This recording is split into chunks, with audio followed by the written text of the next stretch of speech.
Rajkot police હાલમાં પેઢીઓમાં તપાસ કરી રહી છે। જી હા, ઈઓડબ્લ્યુની જે કાર્યવાહી છે એ પેઢીઓમાં કરોડ રૂપિયા જપ્ત કરવામાં આવી રહ્યા છે। જી હા, એક મોટી ખબર હાલમાં રાજકોટથી સામે આવી રહી છે, જેમાં રાજકોટ પોલીસના ઈઓડબ્લ્યુ વિભાગની આ મોટી કાર્યવાહી છે। શોપ પેઢીમાંથી 2.14 કરોડની રોકડ જપ્ત કરાઈ છે। નાના મવા રોડ પર આવેલા 9 સ્ક્વેર બિલ્ડિંગમાં શોપ પેઢીમાંથી રોકડ જપ્ત કરાઈ છે। ટેક્સ ચોરી માટે બ્લેક મનીમાંથી વ્હાઇટ કરવાનું આ કૌભાંડ હોવાની શક્યતા છે। આર્થિક ગુના નિવારણ શાખાએ 2 અલગ અલગ સ્થળોએ ત્યાં રકમ કબજે કરી છે।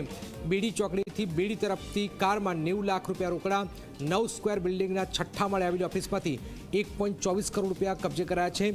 નિલેશ ફાલોડી અને જયસુખ ફેફળ નામના 2 શખ્સોની પોલીસે અટકાયત કરીને પૂછપરછ શરૂ કરી છે।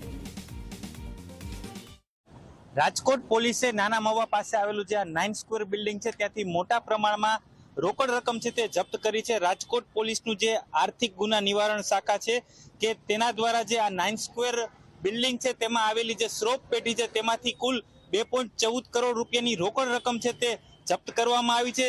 પોલીસને એવી પ્રાથમિક માહિતી મળી હતી કે જે અહીં આવેલી જે આ 9 સ્ક્વેર બિલ્ડિંગ છે તેમાં જે શ્રોપ પેઢી નામની જે બ્રાન્ચ છે તેના દ્વારા જે બ્લેક મની છે તેને વ્હાઇટ કરવામાં આવતી હતી। તેના આધારે પોલીસે વોચ ગોઠવી હતી અને જે બેડી ચોકડી છે, બેડી ચોકડી તરફથી એક કાર છે તેમાં 90 લાખ રૂપિયા રોકડા આવતા હોવાનું પોલીસને જે પ્રાથમિક માહિતી મળી હતી, પોલીસે 90 લાખ રૂપિયા રોકડા છે તે ત્યાંથી ઝડપી પાડ્યા હતા અને 9 સ્ક્વેર બિલ્ડિંગમાં જે છઠ્ઠા માળે આવેલી જે શ્રોપ પેઢીની ઓફિસ છે તેમાંથી 1.24 કરોડ રૂપિયા છે તે ઝડપી પાડ્યા છે। ખાસ જ્યારે આ ઓફિસમાં 2 વ્યક્તિ હતા તેમની પણ પોલીસ દ્વારા અટકાયત છે તે કરવામાં આવી છે અને થોડીક જ ક્ષણોમાં પોલીસ છે તે આ અંગે મીડિયા સમક્ષ માહિતી આપશે અને સૌથી મહત્વનું એ રહેશે કે છેલ્લા કેટલા સમયથી બ્લેક મની ને વ્હાઇટ મની કરવાનું જે કારસ્તાન છે તે ચાલતું હતું અને ક્યાંક ને ક્યાંક મોટા આંકડાઓ સામે આવી શકે છે અને કેટલા સમયથી અહીં બ્લેક મની ને વ્હાઇટ કરવાનું જે કારસ્તાન છે તે પણ જે પોલીસ છે તે પ્રેસ કરશે તેમાં સામે આવશે। દિવ્યેશ જોશી, જી મીડિયા, રાજકોટ।